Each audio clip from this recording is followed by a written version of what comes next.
the daughter who made them see a family reckoning. Have you ever stood in a room full of people, feeling like a ghost in your own life? I have. It was supposed to be the most magical day of our family's existence, my sister Serena's wedding. Crystal chandeliers cast dancing lights across endless bouquets of white roses, tables gleamed like something from a fairy tale. Everything sparkled with perfection. Everyone smiled with practiced grace. Everyone except me. I'm Elise. 32 years old. A mother, a sister, a daughter. But on that day, I was nobody, just a shadow haunting the edges of their perfect picture. No proper invitation. No warm greeting. No seat at the family table. When I finally gathered the courage to ask my mother where my daughter Isla and I should sit, she barely turned her head. Her words sliced through the air like a knife. Just keep your kid out of the photos, Elise. Serena's wedding isn't the place for distractions. Distractions. That's what my 10-year-old daughter and I had become to my own family. I clenched my jaw, swallowing the rage and hurt that threatened to explode. I couldn't let Isla see me break. Not today. She stood beside me in her carefully chosen lavender dress, twirling the hem nervously between her small fingers. She'd been counting down the days to this wedding, had spent hours making a handmade card for Aunt Serena with glitter and hearts drawn with painstaking care. She'd even practiced calling Serena's new husband Uncle Nathan because she wanted everything to be perfect. I bent down and straightened Isla's dress, brushing a loose curl behind her ear. I forced a smile that felt like broken glass in my mouth. We're going to have a wonderful time, sweetheart. Just you watch. But deep in my soul, something was shattering. It didn't matter that I'd been the one who drove Serena to every bridal fitting. That I'd listened to her midnight panics about seating charts. That I'd reassured her when her dress arrived late. None of it mattered now. The photographer was arranging the family for the grand portrait. Serena and Nathan glowed in the center, radiating manufactured happiness. My mother, Lillian, fussed with Serena's train, ensuring every bead caught the light perfectly. My father, George, posed with chest puffed out beside them. Bridesmaids clustered on one side, groomsmen on the other. And there I stood with Isla, watching from the shadows, waiting for anyone to say, "Come on, Elise, get in here." Waiting for even a glance in our direction. They didn't look. They didn't see. We were invisible. The photographer waved dismissively. "Anyone not immediate family, please step aside." I opened my mouth to protest, but Lillian caught my eye and shook her head, small, sharp, final. Isla tugged at my sleeve. "Mommy, why aren't we in the picture?" she whispered. I crouched down to her level, my throat burning. "Because sometimes we just get to watch, honey. And that's okay." I lied to her innocent face. I straightened up and clapped my hands together like we were about to play a delightful game. "Let's go find some cake." My voice rang false and too bright. But as we turned away, Isla kept glancing over her shoulder, confusion and hurt blooming across her young face like a bruise. I should have left. I should have grabbed Isla's hand and stormed out of that ballroom without looking back. But some desperate, pathetic part of me still hoped things would improve as the night wore on. That Serena would notice. That anyone would finally see us. I didn't know then that it wouldn't be me who changed everything. It would be Isla, my 10-year-old daughter who saw the injustice no one else dared to acknowledge. My daughter who refused to let the people who hurt us write the ending to our story. And just when Serena and Nathan were about to share their first kiss as husband and wife, Isla did something I will never forget. She walked straight onto the stage, clutching her little tablet to her chest like armor. And with the sweetest, strongest voice I'd ever heard, she said, "Before you kiss, I think you should see this video." The entire room fell into shocked silence. And in that silence, everything changed forever. Growing up, I always knew my designated place in our family hierarchy.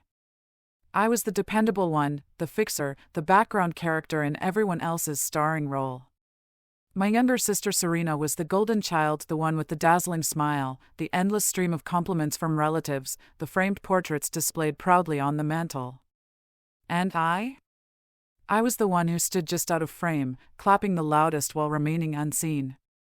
I never resented her. Not at first. I believed that's simply how families functioned. Someone had to be the strong one, the silent supporter, the one who patched things up quietly. The one who applauded even when nobody applauded back. Our mother, Lillian, made the hierarchy crystal clear. When Serena forgot a school project, it became my fault for not helping her. When Serena failed a test, I was blamed for not tutoring her. When Serena landed her first job, we threw an elaborate party. When I got mine, we ordered takeout pizza and moved on. I convinced myself it didn't matter. I told myself that love didn't always come with recognition. That rewards didn't have to be visible. But as we aged, the chasm between Serena and me widened into an abyss. I married young, quietly, to a good man named Adam. We had Isla 2 years later, a miracle who stole my heart the instant I saw her. Meanwhile, Serena lived in the city, hosting dinner parties, jetting off to exotic destinations, collecting designer shoes like trophies. Every time she posted another glamorous photo, my mother would call me not to ask about my life, but to gush about how stunning Serena looked. Still, I clung to family like a lifeline. No matter how one-sided it felt, I showed up. Every birthday. Every holiday. Every random Tuesday when Serena needed help moving or a shoulder to cry on after a breakup. I was there. Because that's what you do for family. You show up. Even when they don't show up for you. When Serena announced her engagement to Nathan, it didn't surprise me that she didn't call me first. I found out from a group text she'd sent to the family. The photo of her ring generated more excitement from my mother than the news of Isla winning her school's art competition the same week. Still, I smiled. I sent congratulations. I offered help with planning. She didn't respond for 3 days. The official invitation never came to my house. It arrived at my parents' place, addressed to the Lane family as if Adam and I were mere afterthoughts. When I mentioned it to Lillian, she waved it away. You know you're invited. Stop being dramatic. A few days before the wedding, I called my mother to ask about logistics, timing, seating, anything we should know. That's when she sighed heavily and said, almost offhandedly, "Just make sure Isla doesn't get in the way of the photos. Serena has a very specific aesthetic she's going for." I sat there holding the phone, stunned into silence. My 10-year-old daughter. A distraction. I nearly said we wouldn't come. I nearly hung up and never looked back. But then I saw Isla at the kitchen table, carefully drawing hearts and stars on the homemade card she was making for Serena. She hummed to herself, completely unaware of the poisonous words that had just been spoken about her. She deserved a family moment, even if it wasn't perfect. So I told my mother we'd be there. The morning of the wedding, Isla woke at dawn, electric with excitement. She laid out her dress, the lavender one she'd chosen after 3 different shopping trips. She polished her little white sandals she'd been saving for a special occasion. She even asked if she could wear a touch of lip gloss to look fancy. I took a deep breath and told her she looked beautiful. Because she did. And because, no matter what happened that day, I needed her to know she was more than enough. As we drove to the venue, a sprawling sun-drenched estate an hour away, I kept telling myself that today wasn't about me. It was about Serena. It was about family. We would sit quietly. We would smile. We would support. We would celebrate, even if we were on the outside looking in. But as we pulled into the long gravel driveway and I saw the glittering white tent, the clusters of stylish guests, the photographers already snapping away, a knot of dread formed in my stomach. I glanced at Isla in the rearview mirror. She beamed with pure joy, clutching her handmade card in both hands like precious treasure. I smiled back at her, but inside, I felt a storm gathering. Something whispered that this day wouldn't unfold as I'd planned. And deep down, a small voice insisted, maybe it wasn't supposed to. When we stepped from the car, the sun blazed down on endless manicured lawns. Guests in designer dresses and tailored suits floated toward the reception tent, laughing and posing for selfies against the million-dollar view. I held Isla's hand tightly as we approached the check-in table. No one recognized us. They glanced at their list, found my name halfway down, and handed me a standard white seating card without a word. No warmth. No welcome. I smiled stiffly and thanked them. Isla clutched my skirt, looking around with wide eyes. Are we late? No, baby, I said, smoothing her hair. We're right on time. We followed the stream of guests toward the main area. Tables draped in shimmering linens surrounded the dance floor. An enormous floral arch framed the altar where Serena and Nathan would soon exchange vows. Photographers buzzed like wasps, capturing every curated smile, every perfect laugh. I scanned for my parents. There they were, front and center, sitting with Serena's bridesmaids, laughing like they'd known them forever. My father had his arm draped casually around Lillian's chair. Lillian glowed in her custom silver dress, preening every time someone complimented her on her beautiful daughter. They didn't notice us. I led Isla to our assigned table. It was tucked in the far corner near the buffet, right beside a swinging kitchen door. The air reeked of reheated food and industrial cleaner. Our tablemates were strangers, distant acquaintances, perhaps friends of Nathan's. They nodded politely, then turned back to their own conversations. Isla carefully placed her glittery card on our table setting. When can I give this to Aunt Serena? She asked eagerly. I forced another smile. Soon, honey. After the ceremony. The ceremony itself was flawless, of course. Serena looked like she'd stepped from a bridal magazine, dress sparkling in the sun, hair perfectly curled, smile camera ready. Nathan gazed at her adoringly as she glided down the aisle. Guests dabbed at their eyes and sighed with admiration. I sat with Isla on my lap, clapping when everyone clapped, smiling when everyone smiled. But inside, I felt myself drifting further away, like watching someone else's perfect life through frosted glass. After the ceremony, the photographers took command. They barked instructions, herding family members into neat, curated lines for pictures. Serena stood at the center, radiant and glowing. Lillian directed traffic like a seasoned coordinator, positioning people with military precision. When Isla and I approached the group, Serena barely glanced our way. Lillian swooped in immediately. She knelt before Isla, smoothing her dress hem, and whispered something I couldn't hear. Isla's smile faltered. Then the photographer, without even asking, gently but firmly ushered Isla aside. No, just immediate family for this one, he said kindly, as if sparing us embarrassment. I stood frozen. Immediate family. Isla looked up at me, confused, her little hands fidgeting with her dress hem. Why can't we be in the picture, Mommy? She whispered. I swallowed hard, bending down to meet her eyes. We're just cheering from here, sweet girl, I said softly. It's okay. But it wasn't okay. It wasn't okay at all. The group posed. The cameras clicked. Everyone smiled. I stood there watching, trying to hold my expression steady even though every shutter click felt like a slap across my face. When the formal photos ended, people drifted toward cocktail hour. Lillian gave me a tight smile as she passed, her voice clipped. Thank you for understanding. It's not personal. Serena just wanted everything perfect. Not personal. I nodded silently and turned back to Isla, who was plucking a flower petal from a nearby arrangement, her little shoulders slumped in defeat. We found a small table near the back where Isla could nibble on fruit and cheese. I picked at my own plate without tasting anything. I could feel the pitying glances from strangers at our lonely little table.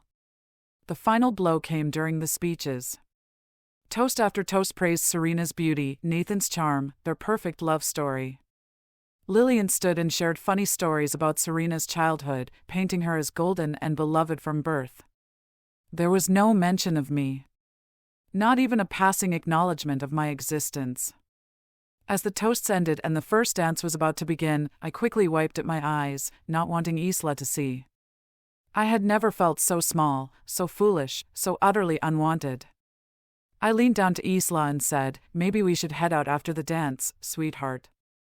But Isla shook her head. Her little face was set with determination. "No, Mommy. I have something to give them. It's important." I blinked at her, confused. Before I could ask what she meant, Isla slid off her chair, clutching her tablet tightly in her small hands, and started walking toward the stage with purpose. And in that moment, the entire story shifted. At first, I thought Isla was just wandering closer for a better view of the dance floor. It wasn't unusual for her curiosity to pull her toward excitement. But then I saw it, the determined set of her jaw, the way she clutched her tablet against her chest, moving with purpose beyond her 10 years. I stood up quickly, my chair scraping against the floor. A few heads turned toward me, frowning at the disruption, but I barely noticed. My heart pounded in my ears as I weaved through the crowd after her, whispering urgently, "Isla, wait. Honey, come back here." She didn't stop.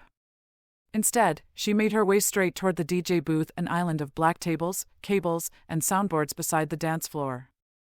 The DJ, a young guy in a fitted suit and trendy glasses, looked down in surprise as Isla tapped him gently on the arm. I was almost there when she spoke. "Excuse me, sir," she said, polite but firm. "I have something important for Aunt Serena and Uncle Nathan. It's a surprise. Can you help me show it?" The DJ blinked, caught completely off guard. He looked from Isla to me as I rushed over, breathless. "I'm so sorry," I said quickly, reaching for her hand. "She's just excited. We'll go back to our seat." But Isla pulled away, her big brown eyes locked on the DJ's. "Please," she said. "It's really special. Just 2 minutes. I promise." Something about her voice, so pure, so urgent, made the DJ pause. He glanced at the wedding planner, who was frantically checking her clipboard. She didn't notice the small drama unfolding. The DJ hesitated, then gave Isla a slow nod. "Okay, kid," he said, smiling slightly. "Let's see what you've got." My heart dropped into my stomach. The DJ quickly connected Isla's tablet to the big screen that had been set up for the slideshow of Serena and Nathan's childhood photos. Meanwhile, across the floor, Serena and Nathan were finishing their post dance, smiling radiantly as the photographer captured every moment. Lillian hovered nearby, adjusting Serena's train again, ensuring everything remained picture perfect. They had no idea what was about to happen. The music faded out. The crowd murmured in confusion. Heads turned toward the big screen as it flickered to life. I tried to pull Isla back toward me, but she shook her head fiercely, standing rooted to the spot, tiny and brave and trembling slightly. Then the video began. It wasn't a slick, professionally edited slideshow. It wasn't polished or rehearsed. It was devastatingly real. The first image appeared, a grainy cell phone clip. Me holding a sobbing teenage Serena after one of her many breakups, rocking her gently on the front porch. Another clip, me carrying heavy boxes up 3 flights of stairs to help her move into her first apartment while she filmed and laughed. Another, me sewing her graduation dress hem the night before her ceremony because the dry cleaner had botched it. And woven between the clips were short messages in Isla's handwriting. Aunt Serena's first helper, the sister who showed up. The person who loved her even when no one noticed. The room had gone completely still. I could feel my face burning. I wanted to run, to grab Isla and disappear. This wasn't how I handled things. I didn't force people to look. I didn't demand attention. But Isla had. She had seen what I never dared to say. And she made sure everyone else saw it too. The final clip played, Serena crying in a hospital waiting room, me sitting beside her, holding her hand, whispering comfort after a minor surgery that had scared her more than she'd admitted. The screen faded to black. Then one last slide in Isla's neat handwriting. Family isn't about who stands in the center of the pictures. It's about who stands beside you when no one else does. Love, Isla. For a moment, there was nothing but silence. No clapping, no polite laughter, no staged smiles. Just raw, exposed, unfiltered truth hanging in the air. I didn't know whether to grab Isla and run or to collapse into tears. But before I could move, before I could do anything, I heard Serena's voice cut through the quiet. Elise, wait. I turned, and for the first time in years, I saw her face clearly. No performance, no camera-ready grin. Just Serena real, stripped bare, vulnerable. And she was crying. For a few seconds, it felt like the entire world stopped breathing. Serena stood frozen in the center of the dance floor, one hand still clinging to Nathan's arm, the other pressed against her mouth. Her eyes, wide and glistening with tears, were locked on mine. Around us, guests shifted uncomfortably, unsure how to react. Some stared at the screen as if willing it to change. Others glanced at Serena, waiting for her cue to laugh it off, to move on, to pretend the last few minutes hadn't shattered the perfect facade. But Serena didn't pretend. Not this time. She let go of Nathan's arm, stepping away from him slowly, her heels clicking on the polished floor like heartbeats in the silence. Elise, she said again, her voice cracking halfway through my name. I stood frozen, one hand clutching Isla's shoulder protectively. Part of me wanted to run, to spare Serena the embarrassment, to spare myself the humiliation of believing even for 1 second that this moment could heal what years of silence had broken. But Isla's small hand found mine and squeezed. So I stayed. Serena crossed the floor without caring who was watching, without smoothing her hair, without fixing her dress. She stopped right in front of me, her mascara beginning to smudge beneath her eyes. I didn't know, she whispered. I shook my head, not trusting myself to speak. She looked down at Isla, who gazed up at her fearlessly, then back at me. I was so caught up in everything. I didn't see it. I didn't see you. Her voice broke on the last word. Nathan came to stand quietly behind her, but he didn't interrupt. He just placed a steady hand on Serena's back, supporting her without pulling her away. The guests started to murmur softly, but I tuned them out. Right now, it felt like there were only the three of us, standing in a bubble of painful, beautiful honesty. Serena took a deep breath, reaching out her hands hesitantly, like she was afraid I might slap them away. I'm sorry, she said, loud enough for everyone to hear. I'm so sorry for all the times I made you feel invisible. You deserved better from me. I felt my throat tighten. My instinct was to wave it off, to tell her it was fine, to make it easier for her. But Isla squeezed my hand again, grounding me, teaching me. It wasn't fine. But maybe, just maybe, it could still be forgiven. Slowly, I reached out and took Serena's hands. They trembled slightly in mine. We stood there, clutching each other as if trying to bridge all the empty years with that single, fragile touch. Then, without warning, Serena pulled me into a hug. A real hug, fierce and shaking and messy, the kind you only give someone when you realize how close you came to losing them forever. Guests around us started clapping. It wasn't the polite, shallow applause that usually filled weddings. It was slow, tentative, then stronger, real and heartfelt. Someone sniffled behind me. Someone else wiped their eyes. Even Lillian stood a few feet away, her lips pressed together, tears slipping down her carefully powdered cheeks. For the first time that day, maybe for the first time in years, I didn't feel like a ghost at my own family's gathering. I felt seen. When Serena finally pulled back, she knelt down in front of Isla. You're incredible, she said, voice thick with emotion. Thank you for reminding me what matters. Isla blushed and looked at her shoes, suddenly shy. Serena smiled through her tears and stood up, turning toward the DJ booth. Play it again, she called out. The DJ gave a small salute, grinning. And just like that, Isla's video started rolling once more. This time, when the images flickered across the screen, there were no awkward glances, no stiff backs or turned heads. Only people watching, really watching the story of a sister who had loved quietly and without condition. Nathan wrapped his arms around Serena from behind as they watched, and for the first time, Serena leaned back into the comfort instead of posing for cameras. Lillian approached me after the second showing, awkward and stiff, but genuine.